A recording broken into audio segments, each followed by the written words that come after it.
itself to look again. The dancers are the pretty ones, the promising ones, the ones a town enjoys watching. The punch pourers are the useful ones, the steady ones, the ones who mind the baby so the dancers can dance and ladle the cider and go home alone and are thanked, if at all, the way you thank a good stove. Cedarvale, Colorado, knew exactly which of its people were which. It had known for years.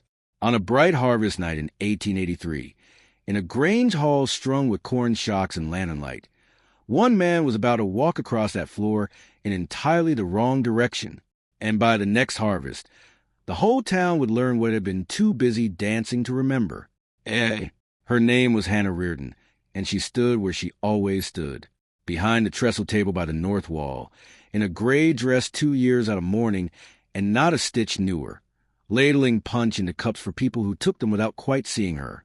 2 years a widow, the town's tireless right hand, the woman you sent for when a baby was colicky or fever spiked or supper wanted serving, and the woman you somehow forgot the moment the trouble passed.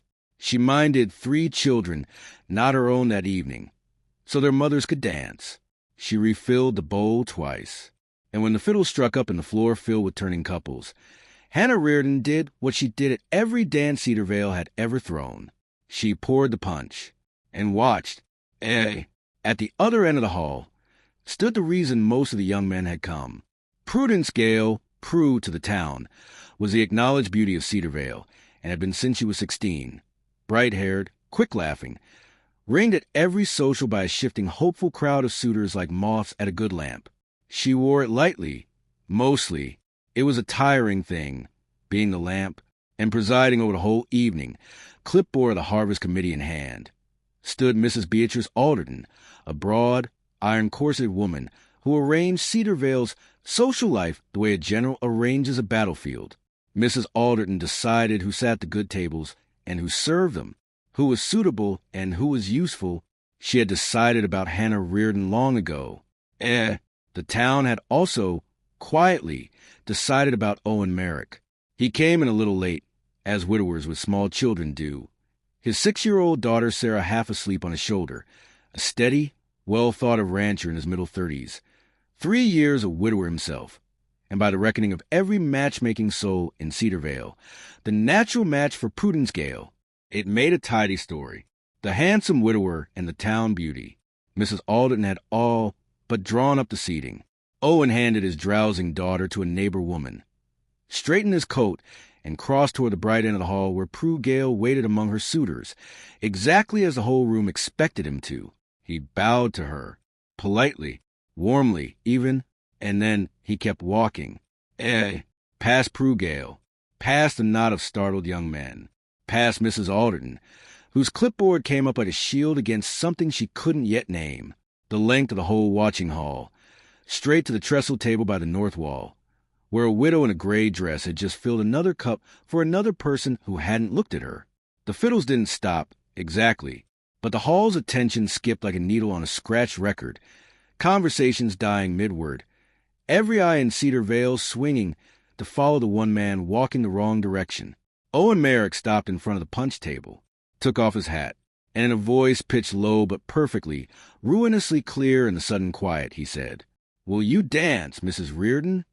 Hannah Reardon looked up at him with the ladle still in her hand and the whole town watching, and did not understand the question, not the words. The words were simple. She didn't understand how they could be meant for her.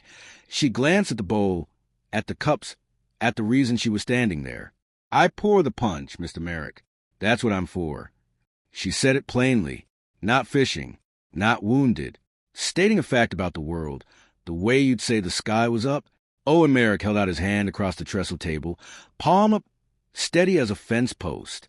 "Not tonight, you're not," he said, and the hall made a sound, a collective indrawn breath, half scandal and half delight, as Hannah Reardon set down the ladle and did not take his hand, and did not refuse it either, only stood there with her heart doing something it hadn't done in 2 years.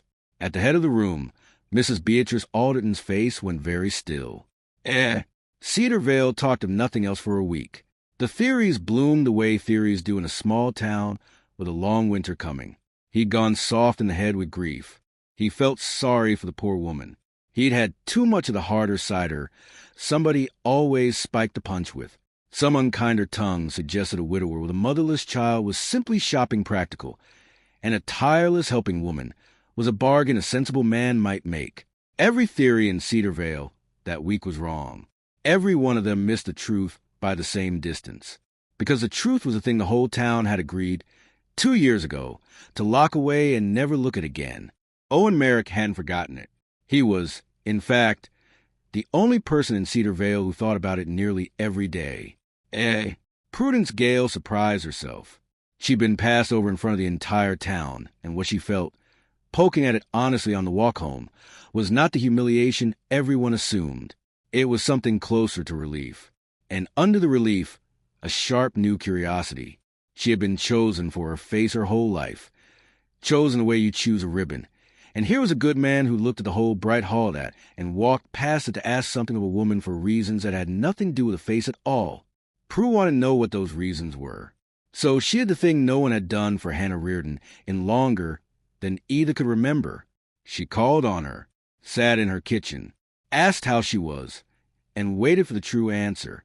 It was the beginning of the only friendship in this story neither woman saw coming. Owen told Hannah himself, in the end, haltingly, on the long walk home from that first dance, because she'd asked him straight out why, and he owed her straight. 2 winters back, he said, the diphtheria. Hannah went very quiet beside him. Everyone in Cedar Vale went quiet at the word. It had taken 11 souls that winter, sealed the town behind locked doors, sent Doc Feeney fleeing to his sister's in Denver the day the first child choked. My Sarah took it, Owen said, for years old, throat closing, Doc gone, every door in town shut for fear of the catching of it. And it does catch Hannah, God knows, nobody blamed them for their locked doors. He stopped walking. Every door but one. Hannah Reardon had come to his house that winter and stayed. 2 weeks, near enough, in the sick room with a dying child who wasn't hers, swabbing the false membrane from Sarah's throat, steaming the air, holding the little body through the worst of the nights, while Owen stood useless and terrified in the doorway. She'd done it without being asked twice, without a word about the risk to herself. And she'd saved the child. Sarah Merrick was 6 years old and asleep on a neighbor's shoulder tonight because Hannah Reardon had walked through a door the rest of the town had bolted. I never forgot it, Owen said. Not one day. I wanted to ask you to dance for 2 years and never had the nerve because... He couldn't finish it. He didn't have to, because Hannah Reardon had gone white in the moonlight, remembering the other half of that winter. The half Owen didn't know. She'd walked home every one of those nights. Home, across the frozen town, from the Merrick sick room to her own small house, where her husband, Michael, was dying of the very same fever. She had nursed another woman's child through the nights and her own husband through what was left of the days, going back and forth across the dark between the two, and there had not been enough of her to save them both. Michael Reardon died in the 2nd week, alone in the gray hour, while Hannah was 2 miles away, keeping Sarah Merrick breathing. She had never told a soul which nights those were. It had seemed somehow like a debt she'd chosen, and you don't tell people the price of the thing you chose to pay. It only makes them feel they owe you. Owen Merrick stood in the moonlit road and understood, 2 years late, exactly what her kindness to his daughter had cost her. It should have been the beginning of something. Instead, it nearly ended it, because Hannah Reardon had already decided to leave Cedar Vale. She'd made the arrangement quietly that autumn, sell her small place and its acres to the Aldertons, who'd long wanted the adjoining land, and take a domestic position with a family in Denver. Cooking, cleaning, minding richer people's children in a city where nobody knew to overlook her, because nobody would know her at all. She decided, somewhere in 2 years of pouring punch, that Cedar Vale would never see her as anything but a help, and that being invisible among strangers was at least honest, where being invisible among neighbors was a slow ache. And now here was Owen Merrick and his kindness, and his daughter's arms around her neck. Seeing her, suddenly, completely, it was almost worse. Being seen when you built your whole piece on not being. Mrs. Beatrice Alderton, meanwhile, had taken the whole business as a personal affront to good order, a useful woman getting above herself, A tidy match disrupted. A punch table abandoned mid-dance, while the whole town gawked. So Mrs. Alden did what women of her particular power do. She tightened the grip of the only thing she controlled, which was belonging. When the committee planned the harvest supper, the great sit-down banquet that closed the season, Mrs. Alden let be known, with wide, regretful sympathy, that there simply wasn't a seat for Mrs. Reardon at the tables this year, but that dear Hannah would of course be so wonderfully helpful with the serving. As always, the message underneath was plain as a slap. Know your place. It is a useful one. Stay in it. Owen heard Hannah was leaving from Sarah. The child came to him in tears she couldn't explain, having overheard the grown-ups. Miss Hannah was going away to the city and wouldn't be at the dances, and wouldn't come for Sunday dinners, and wouldn't ever again let Sarah help her roll out biscuits on the low kitchen table built at exactly a child's height. "Make her stay, Pa," Sarah said, with a 6-year-old's total faith that fathers can fix anything. "Tell her we need her." Owen held his daughter and thought about a woman who'd been told her whole life that being needed and being wanted were the same small ration, and had learned to live on it. Then he went to find Hannah, and she told him the truth of her pride. "I didn't nurse your girl to be owed, Owen, and I won't stay to be repaid. Being owed is just another way of being watched." It was, he realized, the exact mirror of his own 2 years of silence. The harvest supper filled the Grange Hall to the walls. Every family in Cedar Vale, scrubbed in Sunday best, at the long tables under the lantern light, and Mrs. Alden presiding at the head like a magistrate, and Hannah Reardon at the serving table along the wall, working her last town gathering before the Denver stage took her Monday, pouring, serving, invisible in plain sight, one final time. Owen Merrick came in with Sarah's hand in his, and he had the look of a quiet man who has made a loud decision. Mrs. Alden rose to open the supper with her customary remarks about a bountiful season and a well-ordered community, and Owen Merrick stood up at his place before she could begin and said, "Beatrice, forgive me, but before we give thanks for the harvest, this town owes a debt it's never once named, and I'm done being the only one carrying it." The hall went quiet. He didn't raise his voice. He didn't have to.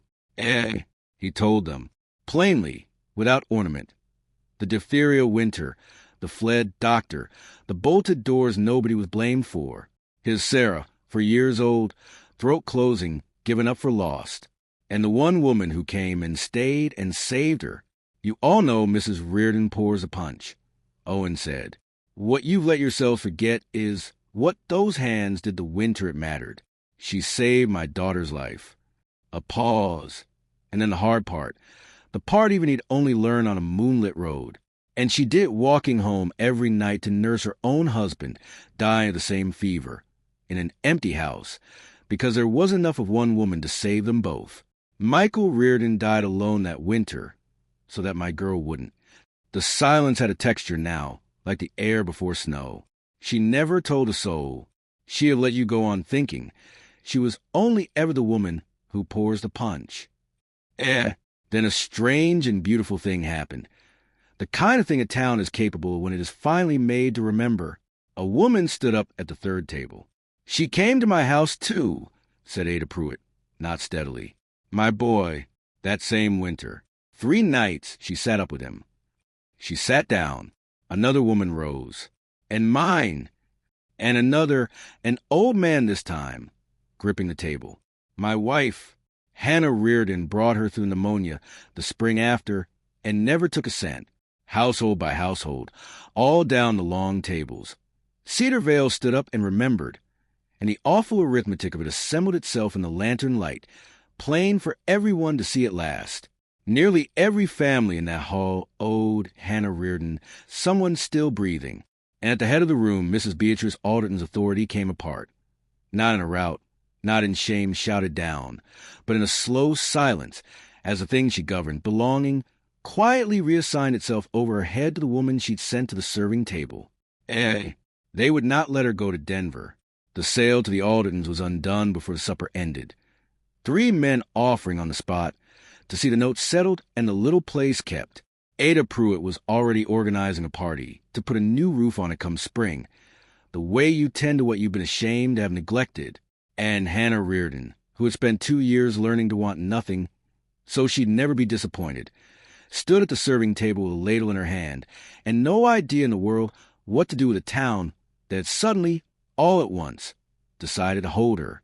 It is a harder thing than anyone tells you to be given to when you made a life out of giving. It was Prudence Gale who crossed the floor this time, took the ladle gently from Hannah's hand, set it down, and led the widow to a seat at the center of the good table, her own seat, and sat her in it. "You've poured long enough," Prue said. "Sit down and let us serve you for once." They were married the following summer, Owen and Hannah, in the same Grange Hall. Sarah scattering more flower petals than strictly fit the aisle, having appointed herself to the task and refusing all negotiation. Hannah Merrick kept helping, of course. It was who she was, and no amount of being finally seen could change it, nor should it have.